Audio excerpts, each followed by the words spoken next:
What is up, everybody? Welcome back to Catholics with Bibles. I'm your host, Chase Kraus, and didn't have a podcast last week, so not sure if you saw that. I'm sure you might have noticed.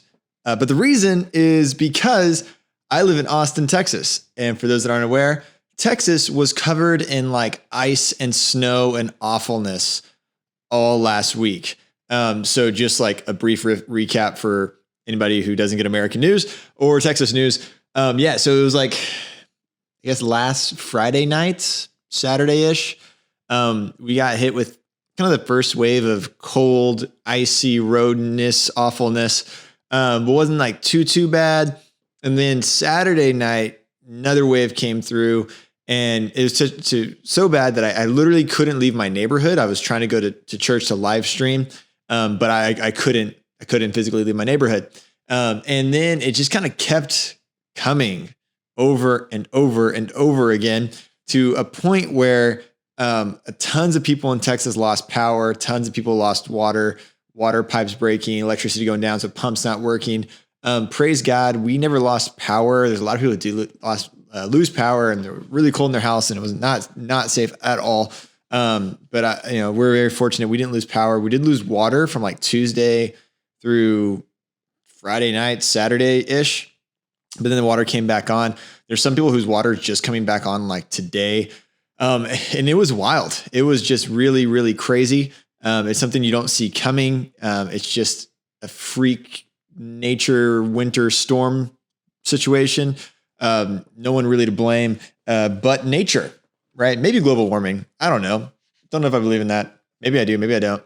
You'll never know. But anyway, it's past now. Praise God. We're back in the office. It's sunny and like 79 degrees today because that's how Texas is supposed to be in February. It's supposed to be 79 degrees in the 70s. That's what I like. But anyway, today we'll be continuing on in our Bible study, in our study of man and woman, he created them, theology of the body. Before we get into that, I want to get into the Hebrew word of the day. Hebrew word of the day is bara. Bara is the Hebrew word for creation. I'll say why that's important in a little bit. But brief recap of what we've done so far. We've done, original solitude and original unity. And JP2, like if you actually read Man and Woman, he created them, his whole first section is really an examination of the first four experiences, he calls them. The first four experiences of man.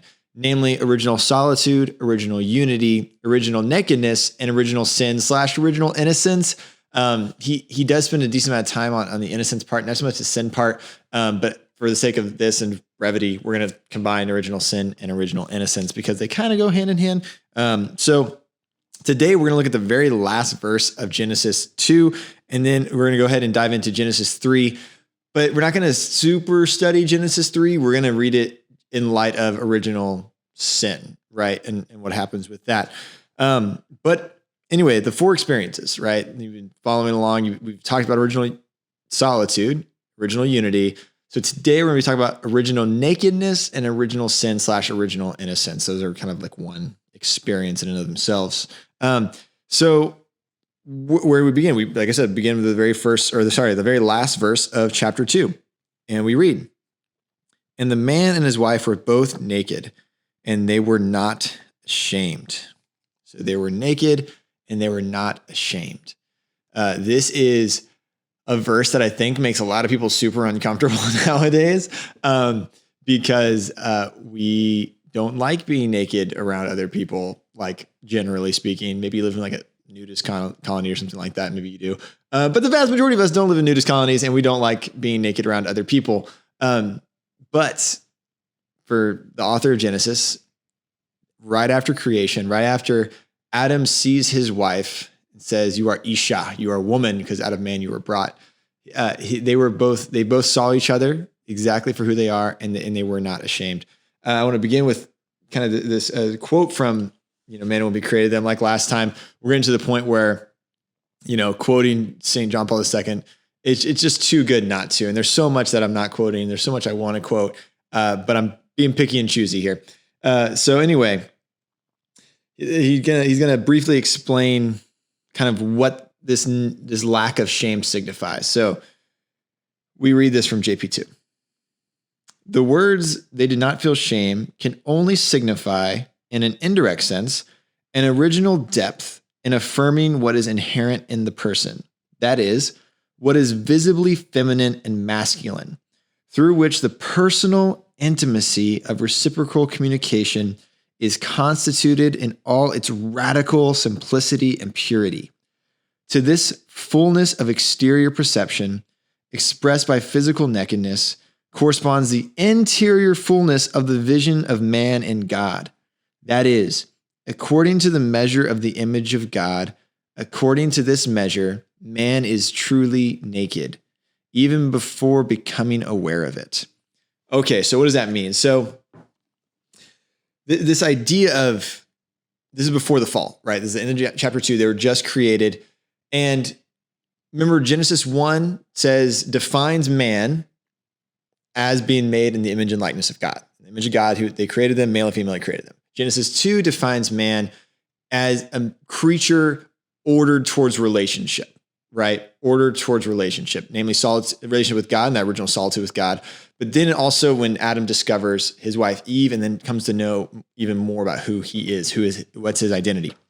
And so this moment where Adam and Eve view each other totally naked, where they view each other and say, finally, my body makes sense. Finally, I make sense. Finally, your body makes sense. You make sense, because together we see that we're meant for each other. We're meant for this original unity.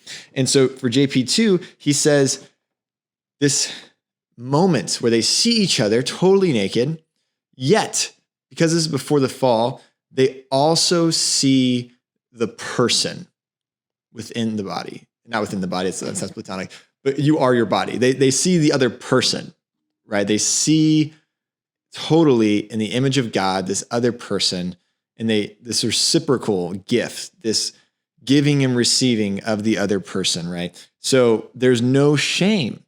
Before the fall, there's no shame. Why? Because this is before the fall, so they don't see the body as something to be attained and something to be used for pleasure. Rather, in viewing the body, they view the other person, right? This communion of persons that we briefly talked about a few times, this communion of person. And they recognize that they're made for this mutual gift, this mutual giving of each other, this original nakedness where there's no shame, there's no guilt, there's no fear. And the one thing I'll say about shame is something that JP2 talks about, and other people commenting on JP2 talks about. You know, there's a couple different types of shame. There's like moral shame, and then let's call it, sexual shame. Or naked shame, if another way you could say it, I guess. So moral shame is the shame that you feel when you do something wrong, right? And that's like, say, when you see your toddler or kid or whatever, push their little brother or sister or like do something, and then they're ashamed, right? They feel ashamed that they did something wrong. Hopefully that shame leads to repentance, leads to going to the parent and say, I did this, I'm so sorry. But it's a shame you feel when you do something wrong. Now, there's also the sexual shame or the shame of nakedness, right? And these two are interlinked, right? But they should be distinguished. Naked shame is the shame that you feel when you're naked, and it leads to like covering yourself up, right? And that shame actually can be viewed as kind of a good thing, because you are protecting what you know is only meant for one other, right? So those are kind of two sides of the word shame. There's the moral shame, and there's the sexual or naked shame. And don't get me wrong, like you can feel ashamed at committing adultery, right? Which these two would be kind of linked towards. And so this idea of them not being ashamed, though, it's because they see each other for who they're meant to be.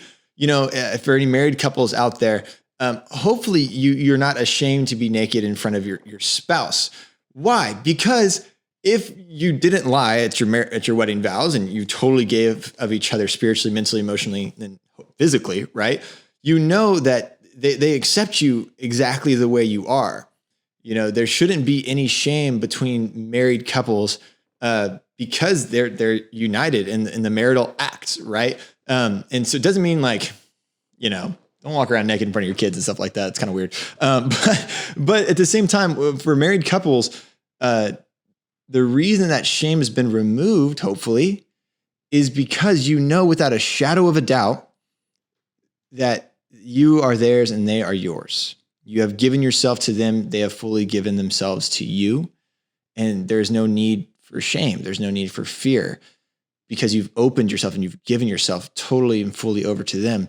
But this is why like having sex outside of marriage is just so far from true love and true gift because you can't fully give yourself over to the other person outside of the marital relationship because what does that marital union say physically? It says physically that I'm totally giving myself over to you and you are physically representing what you've vowed to and sworn to spiritually, mentally, emotionally, right? And so if you have sex outside of marriage, you are lying with your body, with everything you are lying to that other person. And you're saying, I just want to feel good, right? I just want pleasure, right?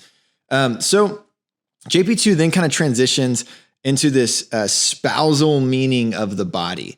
What does he mean by that? So this spousal meaning, he actually backtracks a little bit here, and he goes back to Genesis 1. Why? Because JP2 is really going to start bringing in at this section of man will be created then this idea of the hermeneutic of gift, right? And that we've talked about before, that man only finds himself in and through a sincere gift of self. And so he has to set the stage and remind his readers and his listeners that everything is a gift. And we see this even in Genesis 1. So if we go to Genesis 1, that goes to that Hebrew word bara. So that bara, it's said 3 times in Genesis 1. So Genesis verse 1, 21, and 27. Verse 1 says, in the beginning, God created, right? And then in 27, we see it again. So God created man and woman in his image. Verse 21, I skipped. Verse 21, we read, so God created the great sea monsters and every living creature. And then verse 27, it says created male and female. Why is this significant? This is the only 3 times in Genesis 1 that word is actually used, bara, for created. Well, in Hebrew, there is no word for like big, bigger, biggest, right? In English, we have, oh, he's big, but he's bigger. In Hebrew, that distinction isn't there. It's a really old language. And so, for example, there's no distinction between like a ditch and a Grand Canyon. So what you would say is you would say, oh, that's a ditch. Cool, it's a ditch. And then if you see like the Grand Canyon, you would say, oh, that's a ditch. So you'd say the word twice. And very rarely, if ever, you never say it 3 times because 3 times replied infinite. So you would say there's no infinite ditch because there is a bottom. But you would say there is a holy, holy, holy God, a thrice holy God, namely an infinitely holy God that is so holy that it's incomprehensible. But here, bara is used 3 times. What does that tell us? Well, God created everything, and that's good. That's really good. He created animals. That's awesome. That's good. He created it. That's twice good. But when he created man in his image and likeness, that is a good of infinite worth. That's what Genesis 1 is telling us by using that word very selectively 3 times. It's a good of infinite worth that you and I are infinitely good only because we're defined by our relationship with God. So our goodness is basically dependent on God's goodness, right? But we've been made in the image of God. By very definition, we are infinitely good and we have infinite value in and of ourselves, not because of what you do or say or how much money you have or where you live, but in the fact that you exist and you were made in the image of God, you are infinitely good. And so JP2, he points this out for this spousal meaning of the body, namely going back to original nakedness, right? That Adam sees his wife Eve, Eve sees Adam, and they fully see each other as a gift because before the fall, they recognize that all is gift and that they're defined by their relationship with God and by their relationship with each other. This reciprocal gift to the other defines who they very are. So creation is a gift only because, and this is JP2, creation is a gift only because man is in it. Because man is the only thing in this created universe that can recognize something as a gift. Your dog doesn't take a treat from you and be like, wow, my master's so amazing. That was a gift that I totally didn't deserve, blah, blah, blah, blah, blah. No, they're eating the treat because it tastes good, right? They don't have the intellectual capacity to comprehend how much of a gift their existence is and the fact that you gave them a treatise, for example. So the next quote I want to read is about this idea of the spousal meaning of the body. And then there's another quote I want to read about this gift. So this one reads, man, whom God created male and female, bears the divine image impressed in the body from the beginning. Man and woman constitute, so to speak, two diverse ways of being a body that are proper to human nature in the unity of this image. He goes on to say, we should now turn anew to those fundamental words that Christ used, that is, to the word created. Remember, this is all in reference to Christ's appeal to the beginning and to the subject creator, introducing into the considerations carried out so far a new dimension, a new criterion of understanding and of interpretation that we will call hermeneutic of gift. Didn't make this word up. He made it up. The dimension of gift is decisive for the essential truth and depth of the meaning of original solitude, unity, nakedness. It stands also at the very heart of the mystery of creation, which allows us to build the theology of the body from the beginning, but at the same time demands that we build it in precisely this way. Remember, what's this hermeneutic of gift? Namely, that man finds himself in and through a sincere gift of self, gaudium et spes. So it's a Vatican II document, and that's an ecumenical document, which means it is infallible because it's guided by the Holy Spirit. You should read it. It's good stuff. So then going on to this hermeneutic of gift, spousal meaning of the body. This other quote is it's just so good, y'all. It's just so good. I wish I could just read the whole thing on this podcast, but I can't. Okay. So once again, going into this spousal meaning of the body, this gift of Adam and Eve, masculine and femininity, we read this. The body, which expresses femininity for masculinity and vice versa, masculinity for femininity, manifests the reciprocity and the communion of person. It expresses it through gift as the fundamental characteristic of personal existence. This is the body. Listen to this. This is the body, a witness to creation as a fundamental gift, and therefore a witness to love as the source from which this same giving springs. Masculinity, femininity, namely sex, is the original sign of a creative donation, and at the same time, the sign of a gift that man, male and female, becomes aware of as a gift lived, so to speak, in an original way. This is the meaning with which sex enters into the theology of the body. It's just so beautiful. Anyway, so basically, once again, our body is a symbol, male and female, together. It's not supposed to be seen in isolation. Males aren't supposed to be seen in isolation. Females aren't supposed to be seen in isolation. We're supposed to be seen together because it's only together that we make sense, that we find ourselves in and through a sincere gift of self. So briefly, I want to read Genesis 3, namely because it's really important because I want to not spend too much time in this first section of theology of the body. Probably next week will be our last section, kind of wrapping up. So we're talking about covering a lot of stuff in like a very little amount of time. But I want to briefly read Genesis 3, the account of the fall, and then kind of say why that's important. Now the serpent was more subtle than any other wild creature that the Lord had made. He said to the woman, "Did God say you shall not eat of the tree of the garden?" And the woman said to the serpent, "We may eat of the fruit of the trees of the garden, but God said, you shall not eat of the fruit of the tree which is in the midst of the garden, neither shall you touch it, lest you die." But the serpent said to the woman, "You will not die, for God knows that when you eat it, your eyes will be open and you will be like God, knowing good from evil." So when the woman saw that the tree was good for food, that it was a delight to the eyes, and that the tree was to be desired to make one wise, threefold lust, read 1 John. She took of its fruit and ate. And she also gave some of her to her husband, and he ate. Then the eyes of both were opened, and they knew that they were naked. And they sewed fig leaves together and made themselves aprons. Now, fast forwarding a little bit to when God comes in the picture, he asks, "Where are you?" And Adam said, I heard the sound of thee in the garden, and I was afraid because I was naked, and I hid myself.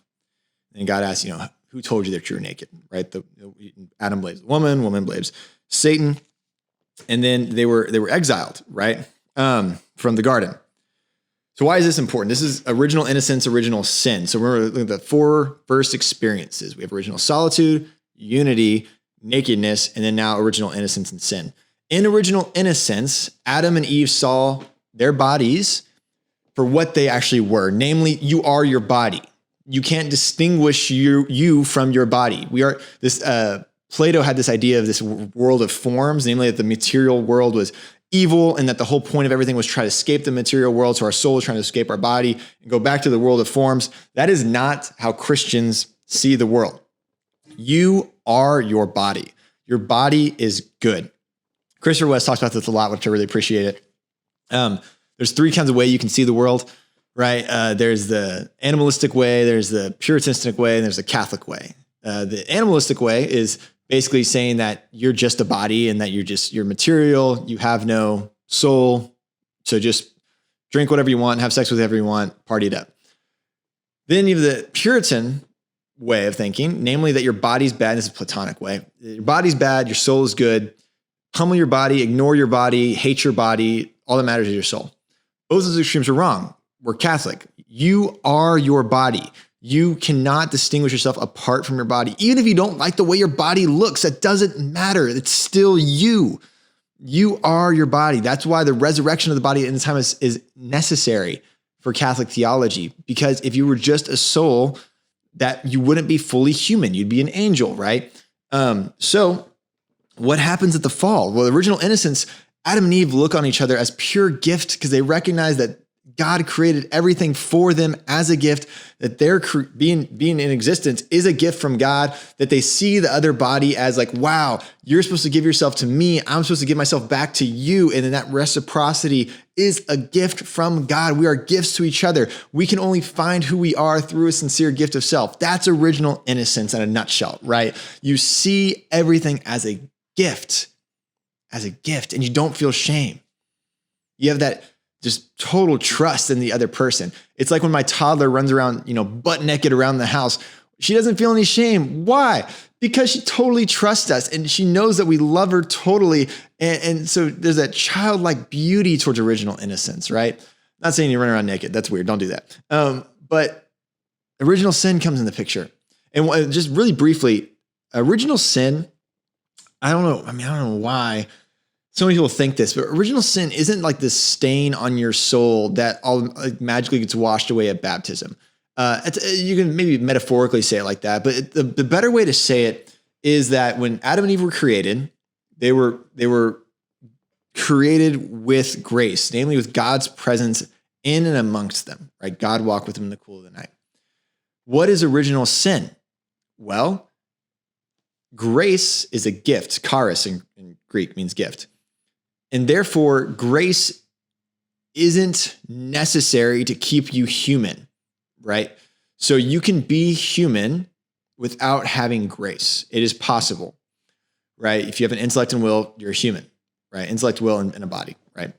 And so Adam and Eve, after the fall, they lost the gift of grace, right? They lost the gift of grace. So what's your original sin? Well, you can't give what you don't have. So when Adam and Eve had kids, they couldn't pass on grace to their kids. So what's original sin? It's the fact that you're born without grace. And so when we're baptized, it's not that this water magically washes us clean. Infants don't have sin, moral sin. There's nothing that stains them. Rather, they're born as an empty cup, and they're supposed to be a full cup. So what happens at baptism? The Holy Spirit fills you and floods you and fills up your cup to overflowing. And therefore, original sin is quote unquote washed away, but rather it's your cup is full again, the way you were meant to be from the beginning, right? The way you were meant to be from the beginning. And so this idea of original innocence, I have one more quote I want to share with you. Going back to original innocence, just so hopefully this makes everything understand a little bit more. We can say that inner innocence, that is the righteousness of intention, GP2 calls it, in the exchange of the gift consists in a reciprocal acceptance of the other in such a way that it corresponds to the very essence of the gift. In this way, the mutual gift creates the communion of persons. It is a question, therefore, of welcoming the other human being and of accepting him or her precisely because in the mutual relationship about which Genesis 2 speaks, the man and the woman become a gift, each one for the other, through the whole truth and evidence of their own body and its masculinity and femininity. It is a question, therefore, of such an acceptance or welcome and reciprocal nakedness that it expresses and sustains the meaning of the gift and thus deepens its reciprocal dignity. This dignity corresponds deeply to the fact that the Creator has willed and continually wills man, male and female, for his own sake, Gaudium et Spes. Innocence of heart, and as a consequence, innocence of experience, signifies a moral participation in the eternal and permanent act of God's will. And so what happens after the fall, original sin? Well, they noticed they were naked and they covered themselves up with fig leaves. Now, one of the things that it's really, really interesting, I say fig leaves, right? Because that's what it says in Genesis. So you remember that story of Jesus cursing the fig tree?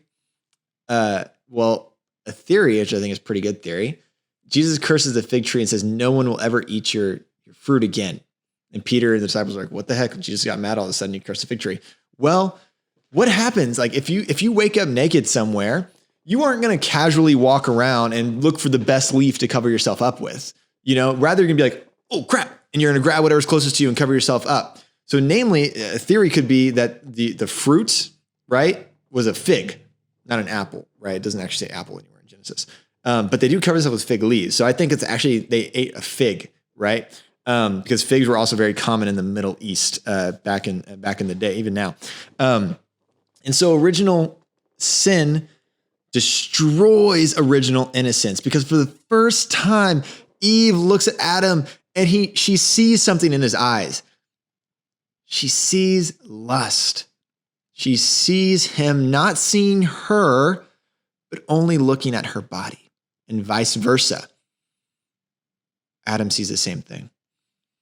And something to note is that right after they leave the garden, right after the fall, we read this in chapter 4, verse 1. Now Adam knew his wife Eve, and she conceived and bore Cain. So who was the first person born out of lust? It was the first murderer, Cain. So the 4 first experiences: original solitude, unity, and nakedness. A beautiful first experience, full of joy and hope and love.